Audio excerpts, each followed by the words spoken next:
जय हिंद। मैं अरविंद कुमार आप सभी का स्वागत कर रहा हूँ आपके अपने प्लेटफॉर्म रिजल्ट एक्सप्रेस पे। आज हम लोग पढ़ने वाले हैं पॉलिटी, जिसमें आप लोग को हम पढ़ाएंगे पहला चैप्टर। तो सभी प्रश्न जो है हमारी क्लास से आपको नजर आएंगे, और चूंकि आप लोगों के एग्जाम में समय बहुत कम बचा है तो आप हमारे साथ बने रहिए और हमारी टीम के साथ आपको 450 प्लस स्कोर करवाया जाएगा। तो चलिए हम लोग स्टार्ट करते हैं। आज हम लोग पहला चैप्टर पढ़ेंगे जिसका नाम है सत्ता की साझेदारी। ठीक है, तो सत्ता की साझेदारी का मतलब क्या होता है आज हम कर रहे हैं सत्ता की साझेदारी। सत्ता की साझेदारी क्या है? सत्ता मतलब पावर, साझेदारी मतलब शेयरिंग, मतलब पावर जो है, पावर कुछ किस तरीके से बांटा गया है उस चीज को आज हम देखेंगे। सबसे पहले हम देखते हैं कि सत्ता की साझेदारी कहते हैं किसको है। देश की शासन की व्यवस्था को किसी एक व्यक्ति या समूह के पास न रखकर विभिन्न समुदाय और अंगों में बांटना सत्ता की साझेदारी कह रही है। मतलब किसी एक व्यक्ति समूह या वर्ग के हाथ में सत्ता न होकर विभिन्न वर्ग समुदाय और लोगों के पास सत्ता का जो बंटवारा किया गया उसे कहते हैं सत्ता की साझेदारी। इसका उद्देश्य क्या है? इसका उद्देश्य है सामाजिक सद्भाव, शांति और राजनीतिक स्थिरता को बनाए रखना। ठीक है, इसका जो मूल मंत्र की अगर हम बात करते हैं तो लोकतंत्र की सफलता सत्ता के बंटवारे में निहित होती है, जो कि बात सही है। अगर किसी एक व्यक्ति या समूह के हाथों में सत्ता होती है तो समाज के विभिन्न लोगों की जो आवाज है वो सरकारी तक नहीं पहुंच पाएगी। जिसकी सरकार है उसी की जो है सरकार में बोलबाला रहेगा।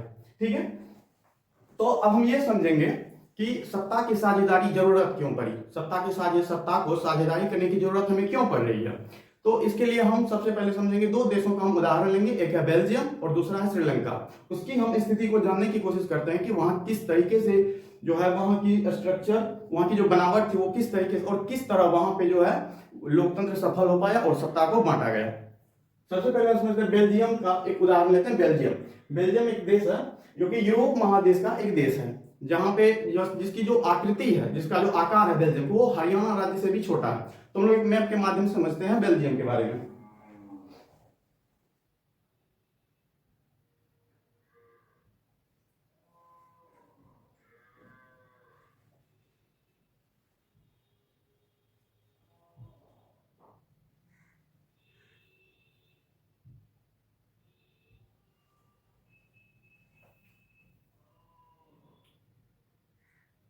ये हो गया बेल्जियम।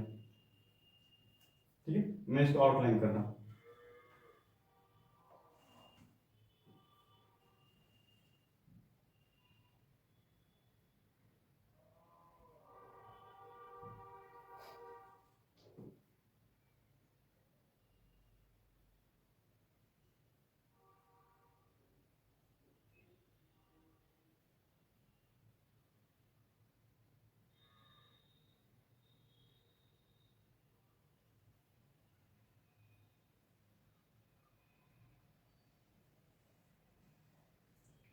ये रहा, अब इसको हम हटा दे रहे हैं। ये दिखाई दे रहा है आप लोगों को? एक मिनट में इसको वाइट कर दे रहा हूँ। एक मिनट,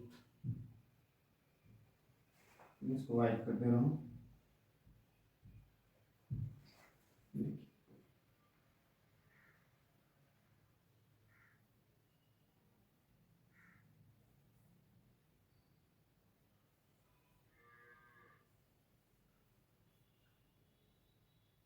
ये हो गया, ये है बेल्जियम। ठीक है, ये देश का नाम है बेल्जियम।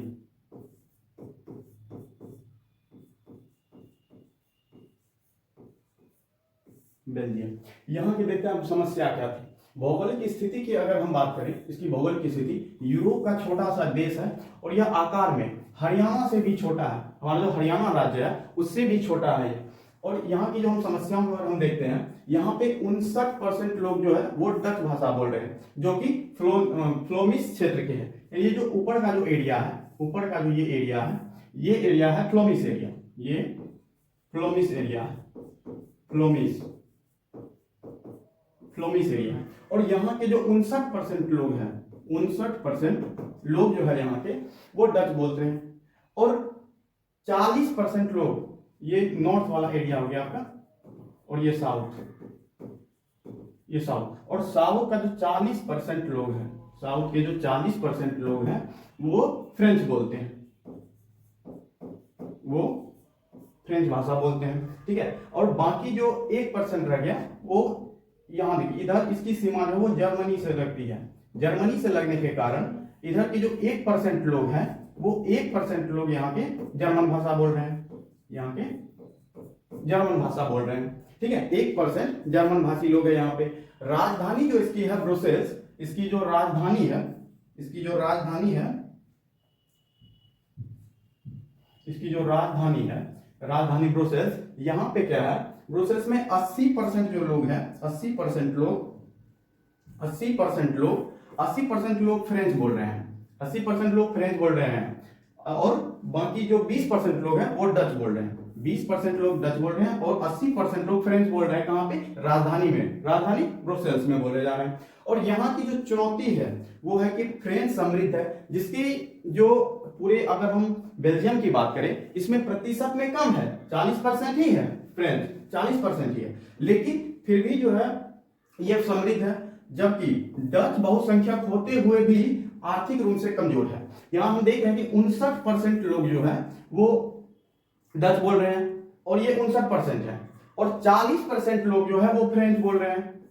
ओवरऑल 40% लोग जो वो फ्रेंच बोल रहे हैं, 40% लोग जो है फ्रेंच बोल रहे हैं। फिर भी 40% लोगों को, उस 40% लोग इसमें जो है वो उसका दबदबा है केंद्र में, ठीक है, इसका दबदबा है। चुनौती देखना है, फ्रेंच समृद्ध है जबकि डच बहुसंख्यक, बहुसंख्यक कहने का मतलब है कि जिसकी संख्या अधिक है उसको कहते हैं बहुसंख्यक। और यहाँ पे जो होते हुए भी, बहुसंख्यक होते हुए भी, ये इन लोगों की बात कर रहा है, ये बहुसंख्यक होते हुए भी ये आर्थिक रूप से जो है कमजोर है, आर्थिक रूप से कमजोर है। अब यहाँ की सरकार को हम देखते हैं कि बेल्जियम की जो सरकार है, यहाँ का जो मॉडल है वो समझदारी से समाधान इसका देख रहे हैं हम क्या कर रहा है। यहाँ समानता का प्रतिनिधित्व दिया गया, तो हम यहाँ पे देख लिए कि जिसकी संख्या कम है उसका केंद्र में दबदबा है, उसकी जो है नौकरियों में पहुंच है, वो आर्थिक रूप से समृद्ध है। और जिसकी जो परसेंटेज ज्यादा बोले जा रहे हैं उसको जो है वहां केंद्र में उसकी आवाज को नहीं सुना जा रहा है, वो उसके साथ भेदभाव किया जा रहा है। और यहाँ पे हम देखते हैं बेल्जियम की सरकार जो है किस तरीके से वहां शासन व्यवस्था स्थापित करती है, समान प्रतिनिधित्व। केंद्र में डच और फ्रेंच मंत्रियों की संख्या बराबर होगी, तो वहां की सरकार क्या करेगी, केंद्र में जो है डच और फ्रेंच दोनों को समानता का अधिकार दिया गया, दोनों को बराबर का अधिकार दिया गया। राज्य की जो शक्तियां हैं वो राज्य सरकारें केंद्र के अधीन नहीं बल्कि स्वायत्त मतलब कि वो स्वतंत्र है। राज्य की जो शक्ति है वो केंद्र के अधीन नहीं है, वो खुद में स्वतंत्र है। सामुदायिक सरकार भाषा और संस्कृति के लिए कम्युनिटी गवर्नमेंट का गठन करेगी। मतलब वहां की जो सरकार है, अगर कोई भी विधेयक वहां पे पास होगा तो दोनों की उसमें सहमति होगी, डच और फ्रेंच दोनों की सहमति उसमें होगी। अब इसका हमको परिणाम देखने को क्या मिलता है कि वहां पे सरकार ने जो सत्ता का बंटवारा इस तरीके से किया कि जो केंद्र में है वो सभी का जो है अपनी आवाज वहां तक पहुंचा सके। इसका परिणाम क्या हुआ कि वहां पे जो गृह युद्ध की समस्याएं बन रही थी, संभावनाएं हो रही थी, वो खत्म हो गई। और यूरोपीय संघ ने ब्रुसेल्स को अपना मुख्यालय चुना। ब्रुसेल्स जो कि बेल्जियम की राजधानी थी, वहां पे उसको जो है यूरोपीय संघ ने अपना मुख्यालय चुन लिया।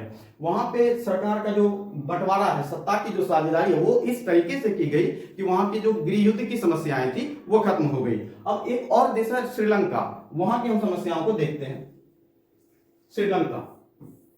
श्रीलंका बहुसंख्यकवाद का मार्ग जाती है। इसकी जो हम बनावट की अगर हम बात करते हैं तो श्रीलंका में 74% सिंगली भाषा बोलने वाले लोग हैं, और यह श्रीलंका के मूल निवासी है। ये जो है श्रीलंका के मूल निवासी है, श्रीलंका के मूल निवासी है,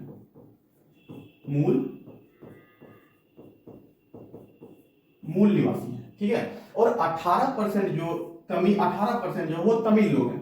74% सिंगली भाषी लोग हैं श्रीलंका में, जो कि वहां के मूल जाति है, मूल लोग हैं, और 18% तमिल है। और ये तमिल जो है वो तमिल हिंदू भी है और मुसलमान भी है, ठीक है। और इसमें जो है 18% तमिलों में जो है वो श्रीलंकाई तमिल भी है और इंडियन तमिल भी है, ठीक है। तमिलनाडु से गए लोग जो श्रीलंका गए थे भारतीय, वो भी है वहां। इस 18% में भारतीय तमिल भी आते हैं और श्रीलंकाई तमिल भी आती है। यहाँ की सरकार ने क्या किया, 1956 में एक कानून लाया जिसमें सिंगली को एकमात्र राज्य भाषा बनाया गया, जिसकी संख्या अधिक थी जो 74% लोग सिंगली भाषी थे, एक एक्ट लाया गया 1956 में, सिंगली को एकमात्र राजभाषा बनाया गया। वहां की जो है इसको राष्ट्रीय भाषा घोषित कर दी गई। नौकरियों और शिक्षा में सिंगलियों को प्राथमिकता दिया गया और बौद्ध धर्म को वहां का जो है राष्ट्रीय धर्म घोषित कर दिया गया। बौद्ध धर्म को राजकीय धर्म घोषित कर दिया गया। मतलब इसका कहने का मतलब है कि जो जिसकी संख्या ज्यादा थी श्रीलंका में, वहां की सरकार क्या की कि उसको राष्ट्रीय धर्म घोषित करके सिंगली भाषी लोग जो बौद्ध धर्म को मानते थे उसको राष्ट्रीय धर्म घोषित कर दिया गया और सिंगली लोगों का जो है दबदबा केंद्र में बन गया। और ये 18% जो तमिल थे इसकी आवाज को दबा दिया गया। ठीक है, इसका परिणाम क्या हुआ कि तमिलों में अलगाववाद की भावना और भीषण गृह युद्ध छिड़ गया। वही हम बेल्जियम में क्या देखे थे कि बेल्जियम की सरकार जो थी फ्रेंच और डच दोनों को समान अधिकार दिया, लेकिन वही श्रीलंका की सरकार क्या की कि जिसकी संख्या अधिक थी, जो 74% थे सिंगली, उसको जो है वहां पे केंद्र में उसको दबदबा दे दिया गया। वहां पे इसके लिए कानून बनाए गए और जितने भी कानून बनाए गए सभी सिंगली के हित में ही बनाए गए। तमिलों के हित में कुछ भी कानून नहीं बनाया गया, जिससे तमिलों में जो है असंतोष की भावना उत्पन्न हो गई और वह परिणाम हुआ कि गृह युद्ध देखने को मिला और श्रीलंका स्थिर तरीके से नहीं रह पाया। अब है कि सत्ता की साझेदारी को हम समझते हैं। हमने ये देखा कि बेल्जियम और श्रीलंका की समस्याएं क्या थी। अब हम ये समझते हैं कि इसकी जो साझेदारी है सत्ता की वो जरूरी क्यों है, क्यों सत्ता सभी में बंटना चाहिए, क्यों एक हाथ में सत्ता नहीं रहनी चाहिए। ठीक है, तो आइए हम समझते हैं कि विभिन्न समूहों के बीच टकराव को कम करने के लिए, विभिन्न समूहों के बीच टकराव को कम करने के लिए राजनीतिक व्यवस्था को स्थिरता देने के लिए सत्ता की साझेदारी जरूरी है। हमने देखा एक देश बेल्जियम, हमने बेल्जियम को देखा, हमने एक बेल्जियम और एक श्रीलंका को देखा। यहां पे हमने देखा कि बेल्जियम की सरकार जो कानून लाई, समस्याएं दोनों जगह लगभग सेम थी, और यहां की सरकार जो नियम लाई उसमें जो है डच और फ्रेंच दोनों को समानता का अधिकार दिया गया। अगर बेल्जियम में कोई भी संविधान संशोधन अगर होता है तो उसमें डच और फ्रेंच दोनों की सहमति होगी। लेकिन श्रीलंका में क्या किया, श्रीलंका की सरकार ने क्या की कि सिंगली भाषी लोग जो थे उसका जो है उसके हित में जो है सिंगली भाषी लोगों के हित में ये इन्होंने कानून बना दिया। सिंगली भाषी लोगों के हित में कानून बना दिया और ये लोग जो धर्म को मानते थे बौद्ध धर्म को, उस बौद्ध धर्म को श्रीलंका का राष्ट्रीय धर्म घोषित कर दिया गया। तो इस वजह से हम देखते हैं कि एक देश बेल्जियम है जहां पे हम देखते हैं कि वहां इतने गृह युद्ध होने की संभावना थी बेल्जियम में, लेकिन वहां की सरकार क्या की कि सभी को समानता का अधिकार दे दिया गया। और एक देश है श्रीलंका सरकार क्या की कि जिसकी संख्या ज्यादा थी उसके हित में कानून बना दी। तो इसके वजह से हम देखें कि श्रीलंका जो है अस्थिर हो गया और बेल्जियम जो एक विकसित देश की तरह आगे बढ़ गया। ठीक है, तो अब हम देखते हैं कि नैतिक तर्क क्या है इसका, सत्ता की साझेदारी क्यों जरूरी है और इसका नैतिक तर्क क्या है। लोकतंत्र की भावना को जीवित रखता है, लोकतंत्र की भावना को जो है जीवित रखता है। और बात सही है, जो अगर एक समूह या संस्था के हाथ में सत्ता दे दी जाए तो समाज के अन्य लोगों की आवाज जो है वो केंद्र तक नहीं पहुंच पाएगी, सरकारें तक नहीं पहुंच पाएगी। ठीक है, नागरिकों की भागीदारी सुनिश्चित करता है। ठीक है, और यह जो सत्ता की जो साझेदारी है वो इसलिए अनिवार्य है क्योंकि यह नागरिक की जो भागीदारी है उसको सुनिश्चित करता है। ठीक है, हम देखते हैं सत्ता का स्वरूप, सत्ता के जो स्वरूप है, सत्ता को किस तरीके से बांटा गया है उसको देखते हैं। सत्ता के स्वरूप की ओर बात करते हैं, पहला देखते हैं कि क्षैतिज वितरण, हॉरिजॉन्टल डिस्ट्रीब्यूशन। ठीक है, सरकार के 3 अंग के बीच सत्ता का जो बंटवारा हुआ है, पहला विधायिका, दूसरा कार्यपालिका और तीसरा न्यायपालिका। विधायिका जिसका काम है कानून बनाना, कार्यपालिका कानून लागू करना, कार्यपालिका कार्य है कानून लागू करना, न्यायपालिका विवादों का निपटारा करना, विवाद जो भी उसका निपटारा का न्यायपालिका करेगी। तो ये जो है ये एक स्तर की सरकार है। ठीक है, ये क्षैतिज सरकार जो है, क्षैतिज सरकार ये एक स्तर की सरकार है, एक स्तर की सरकार है। ठीक है, और इसमें जो है एक दूसरे पे नियंत्रण होता है, इसे नियंत्रण और संतुलन की व्यवस्था भी कहते हैं। ठीक है, इसका एक दूसरे पे जो है वो नियंत्रण होता है और ये एक स्तर और ये एक स्तर की सरकार होती है, ठीक है। और इसका एक दूसरे पर जो नियंत्रण होता है, जिसे नियंत्रण और संतुलन की व्यवस्था भी कहते हैं, चेक एंड बैलेंस, ठीक है। अब हम देखते हैं सत्ता के जो दूसरे रूप है ऊर्ध्वाधर, वर्टिकल डिस्ट्रीब्यूशन, ठीक है। सत्ता का विभिन्न स्तरों पर बंटवारा, उसमें सत्ता का एक स्तर पर बंटवारा था और साथ ही उसमें एक दूसरे पर नियंत्रण था, ठीक है। और यहां पे हम देखते हैं सत्ता के विभिन्न स्तरों पर इसका बंटवारा होता है ऊर्ध्वाधर वितरण का, कि एक केंद्र सरकार, दूसरा राज्य सरकार, तीसरा स्थानीय सरकार। केंद्र सरकार जो होती है वो पूरे देश के लिए होती है, जो केंद्र की सरकार है वो पूरे देश के लिए होती है। वही जो राज्य सरकार है वो क्षेत्रीय स्तर की सरकार होती है, वो क्षेत्र के लिए होती है, प्रांत के लिए होते हैं। स्थानीय सरकार की अगर हम बात करें तो स्थानीय सरकार जो है ग्राम पंचायत और नगर पालिका के लिए होती है, ठीक है। हम क्षैतिज में देखें कि क्षैतिज सरकार जो एक स्तर की सरकार होती है, ठीक है। और वहीं पे अगर हम देखते हैं कि ऊर्ध्वाधर सरकार जो है, जो वर्टिकल डिस्ट्रीब्यूशन है, ये विभिन्न स्तर की सरकार है। इसमें पहला केंद्र में होता है और दूसरा जो है राज्य सरकार और तीसरा स्थानीय सरकार होती है, ठीक है।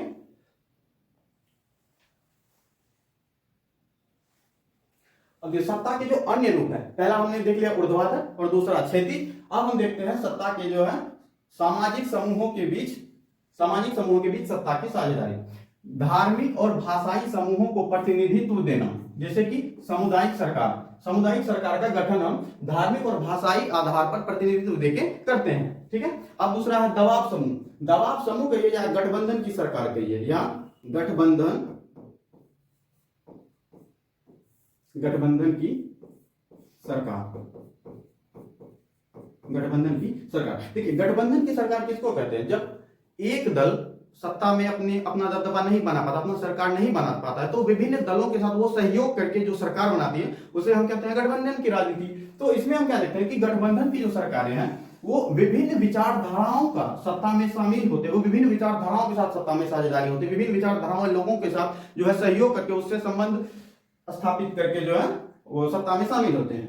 और इस हम गठबंधन की सरकार में भी जो है इस तरीके की सत्ता की साझेदारी को हम देख सकते हैं, ठीक है। अब हम देखते हैं कि इसका निष्कर्ष क्या निकला। सत्ता की साझेदारी लोकतंत्र को मजबूत करती है, क्योंकि बात सही है। हमने देखा कि बेल्जियम में जो है वहां की सरकार क्या की कि दोनों को समानता का अधिकार दी, लेकिन वही हम श्रीलंका में क्या देखे कि जिसकी संख्या ज्यादा थी सिंगली भाषी लोग, उसके हितों में वहां की सरकार जो है नियम बना दी, जिससे श्रीलंका में क्या हुआ, गृह युद्ध की भावनाओं छिड़ गई और श्रीलंका कभी एस्टेब्लिश देश नहीं बन पाया। लेकिन वही बेल्जियम की सरकार जो की उससे जो है बेल्जियम में शांति स्थापित हुआ, भाईचारे के साथ वहां के लोग रहने लगे। तो इसका निष्कर्ष क्या निकलता है? सत्ता की साझेदारी लोकतंत्र को जो है मजबूत करती है। यह विविधता वाले समाज में एकता बनाए रखने का एकमात्र मार्ग है। इससे संदेश क्या मिलता है कि साझेदारी से एकता, एकाधिकार से विवाद होता है। मतलब साझेदारी, जिसमें हम बेल्जियम की सरकार के बारे में देखें कि बेल्जियम की जो सरकार है वो सभी को समानता का अधिकार की सत्ता की साझेदारी करके, जिससे बेल्जियम में जो है शांति स्थापित और लोकतंत्र बहाल हो गया। लेकिन वही हम श्रीलंका में क्या देखा, ये जो एकाधिकार है मतलब सिंगली भाषी लोगों के हितों में जो सरकार ने नियम कानून बना दी, उससे क्या हुआ, वहां पे जो गृह युद्ध छिड़ गया, दंगे होने लगे, वो देश कभी एस्टेब्लिश नहीं हो पाए, वो देश कभी सम्मिलित उस तरीके से नहीं हो पाए। इसलिए सत्ता की जो साझेदारी है वो जरूरी है। सत्ता का एक हाथों में ना होकर विभिन्न समूहों के बीच सत्ता का जो बंटवारा है वो जरूरी है, ठीक है। तो ये था हमारा पहला चैप्टर। तो चूंकि समय कम है तो इसलिए हम सोचे कि जो एक बार आप लोगों के सामने एक वन शॉट वीडियो बना दिया जाए, और इसके क्वेश्चन आंसर की जो है बात वो हम नेक्स्ट क्लास में कर लेंगे। ये रही हमारी टीम। अब रिजल्ट एक्सप्रेस के साथ जुड़िए और अपनी तैयारी को मजबूत बनाइए। हम लोग मिलते हैं अगली क्लास में, तब तक के लिए जय हिंद, राधे राधे।